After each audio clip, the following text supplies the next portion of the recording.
titrasi asam basa atau penetralan. Tujuan dari praktikum ini adalah untuk menentukan konsentrasi NaOH yang belum kita ketahui sebelumnya dengan metode titrasi asam basa. Ya, oke. Baik, sekarang kita akan lihat dulu alat dan bahan apa saja yang akan kita gunakan untuk praktikum kita kali ini. Ya, pertama kita lihat alatnya dulu. Ya, nah di sini ini ya yang berdiri tiang ini kita sebut sebagai statif. Nah kemudian di sini ini ada klem yang fungsinya untuk menjepit atau menyangga buret.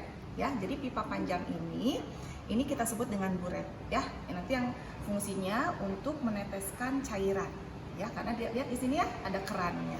Kemudian yang kedua ini adalah pipet volume seukuran. Ini ukurannya kita gunakan 10 ml ya. Nah, pasangannya itu adalah ball filler ya, yang seperti ini. Nah, kemudian kita akan menggunakan corong ya. Ini ukurannya 50 mm. Dan kemudian kita juga akan menggunakan 2 buah labu titrasi ya.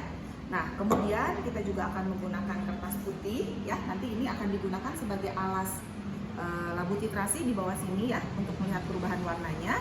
Dan kita juga akan menggunakan 1 lembar kertas saring. Nah, ini ukurannya kira-kira 2 cm kali 15 cm ya. Untuk bahan-bahannya kita menggunakan ini larutan asam oksalat dihidrat ya.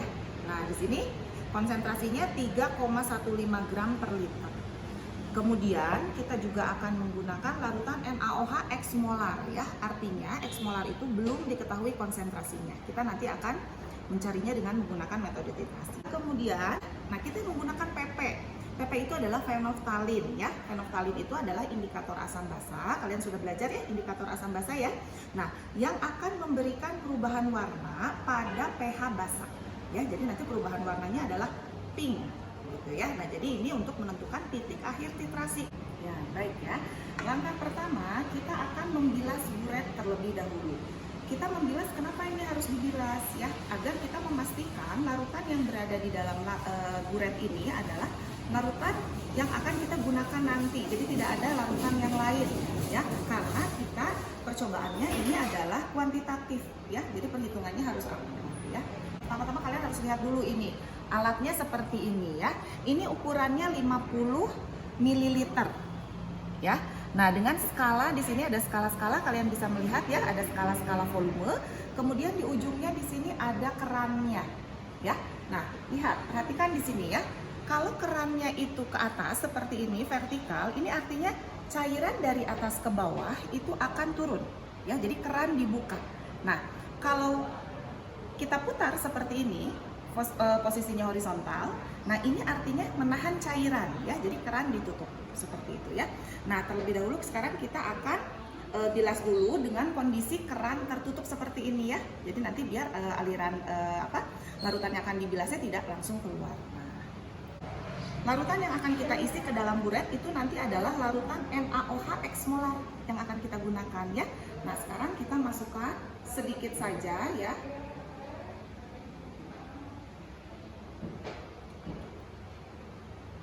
Cukup ya, kira-kira segini. Nah, perhatikan ya. Nah, kemudian kita miringkan, tapi jangan sampai keluar airnya ya. Nah.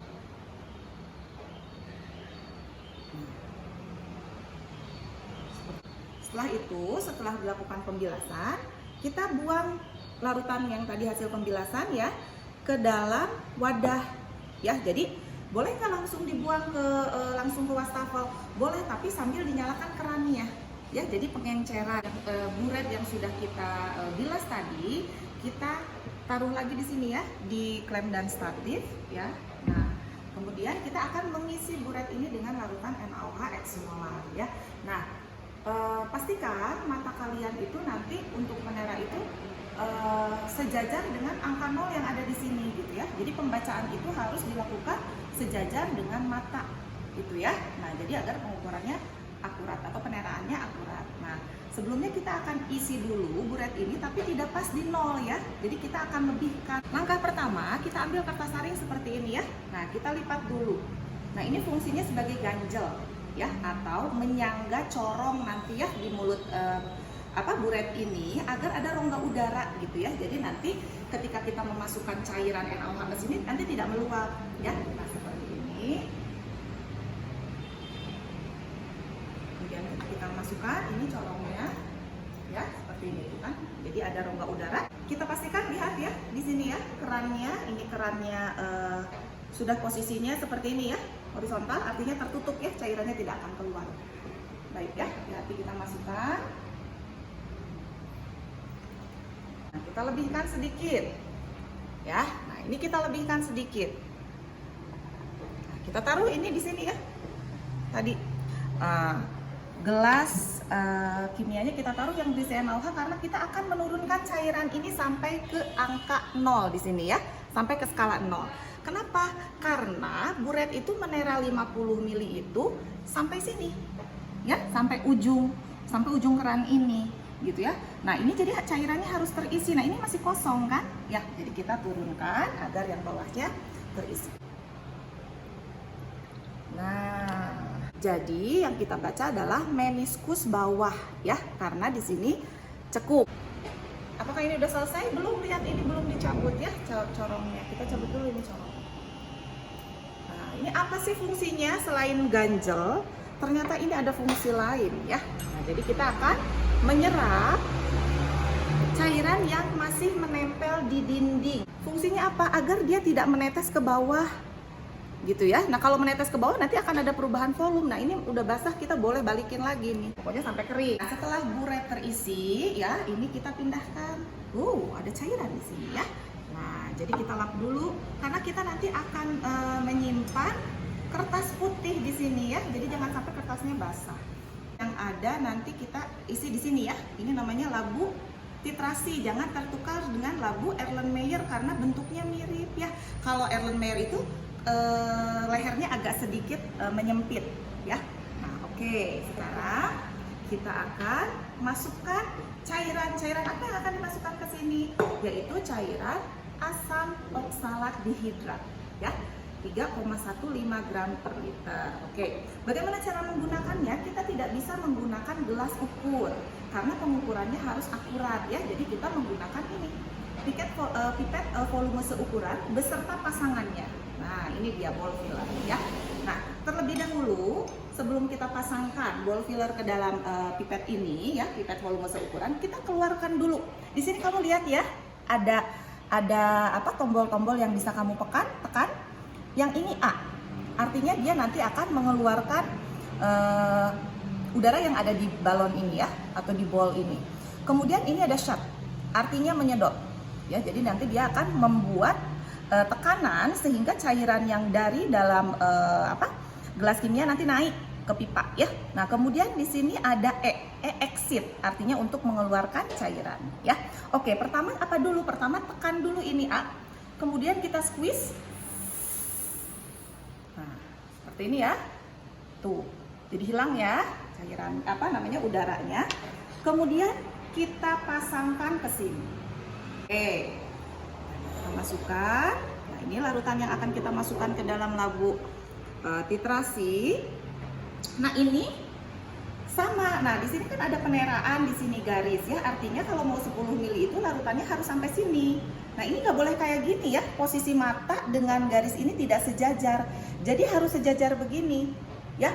Caranya bisa dengan cara kamu angkat ini ke atas ya, si gelas kimianya diangkat, atau kamu jongkok begini ya.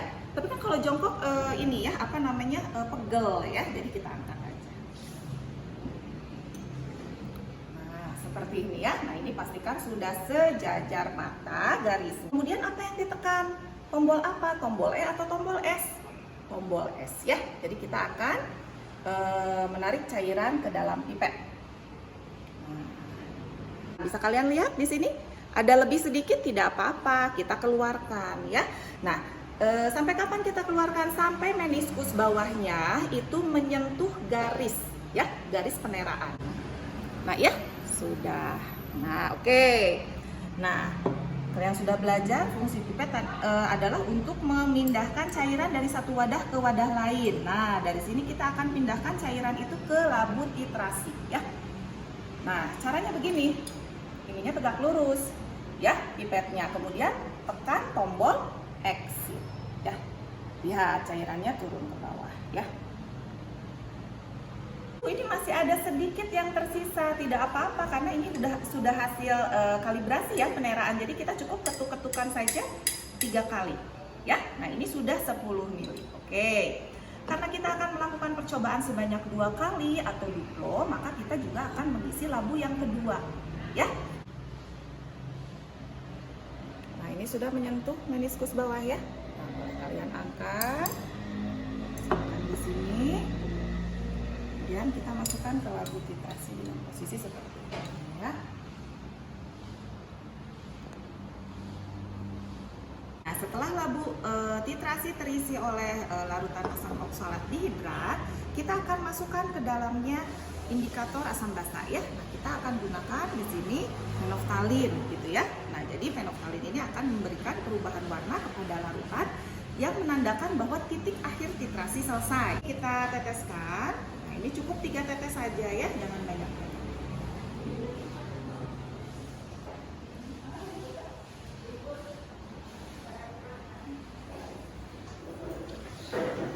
Oke, masing-masing 3 tetes. Oke, selanjutnya kita akan melakukan titrasi ya. Karena titrasi itu agak lama gitu ya, jadi kalian harus menentukan posisi kalian agar nyaman.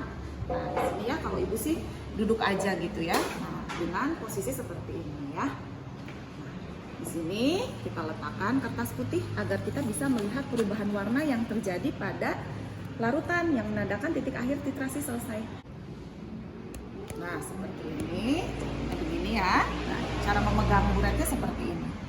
Lihat. Nah, ya, jadi nanti ininya harus menahan bagian keran yang satu lagi ya. Nah, ini kita akan teteskan, tetes demi tetes dan sambil digoyang-goyang labu titrasinya ya. Nah, kalau masih terjadi perubahan warna, teruskan penambahan larutan yang ada di dalam buret.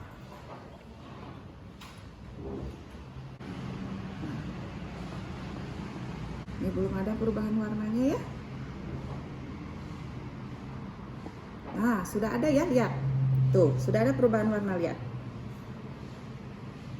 Tuh, lihat ya. Tapi kalau kita goyangkan hilang, artinya belum selesai ya. Nah, kita terus tambahkan sampai ketika kita goyang perubahan warna itu tidak berubah lagi. Nah, ini sudah tidak memberikan perubahan warna ya. Nah, nih bisa dilihat di sini ya. Kalau kita tempelkan kertas putihnya ya, bisa terlihat ada perubahan warna. Nah, ini yang tepat seperti ini ya. Kalau udah warnanya kelewat pink, berarti itu udah kayak sirup ya. Itu berarti udah lewat titik akhir titrasinya ya. Nah, jadi ini yang oke yang seperti ini. Sekarang ini kalian harus mencatat ya. Mencatat volume. Nah, caranya gini. Ini kita melakukan percobaan yang pertama ya. Kita lihat tadi pembacaan awal di buretnya itu di 0 ml ya. Nah, kita tulis di sini 0. Ya. Pembacaan akhir. Nah, ini ada di sini. Ini harus sambil sejajar gitu ya dengan meniskus bawah yang ada di sini di larutan yang ada di dalam buret ini ya. Kalau kita lihat ini ya. Nah, ini adalah 12 ya. Nah, ini 12, berapa kita hitung? 1, 2, 3, 4 ya. Nah, jadi ini di 12,4 atau 12,5 ya. 12,5 ya. Nah, tulis di sini. Ini 12,5 ml. Nah, jadi berapa volume NaOH yang digunakan? Nah, ini selisihnya, tinggal kamu selisihkan saja. Berarti untuk percobaan pertama, volume NaOH yang digunakan adalah 12,5 kurang 0, jadi 12,5 ml. Ya? Nah, oke. Nah, sekarang kita akan melakukan percobaan yang kedua. Nah, kita akan melakukannya diplo ya. Nah, kita tulis nih di percobaan yang kedua, ini skala awal si NaOH-nya itu adalah 12,5 ml. Nah, nanti kalian tulis di pembacaan akhirnya berapa ya, nanti akan dapat volume NaOH.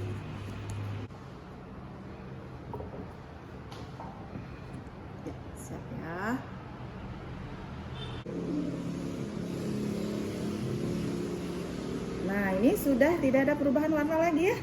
Nah, ini agak sedikit kelebihan kayaknya ya.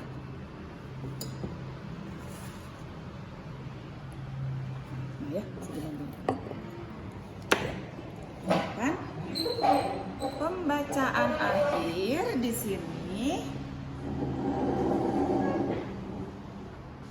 Ya, ini 25 lebih sedikit ya. Di 25,3. Yuk, kita tulis di sini. Pembacaan akhirnya 25,3 mili. Ya.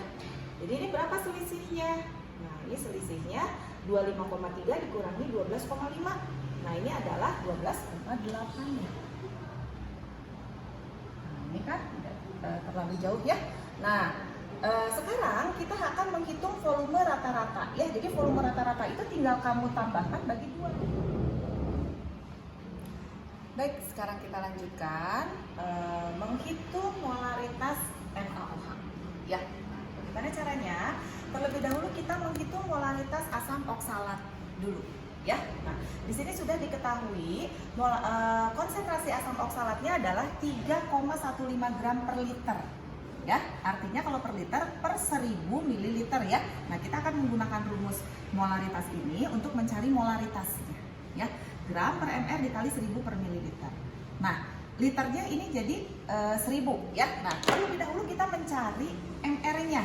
Ingat ya, karena asam oksalat yang kita gunakan adalah dihidrat, jadi kita harus memperhitungkan mr 2 molekul air yang terikat di kristal asam oksalatnya. Ya, nah jadi setelah kita lakukan perhitungan, maka kita dapat mr-nya 126 ya.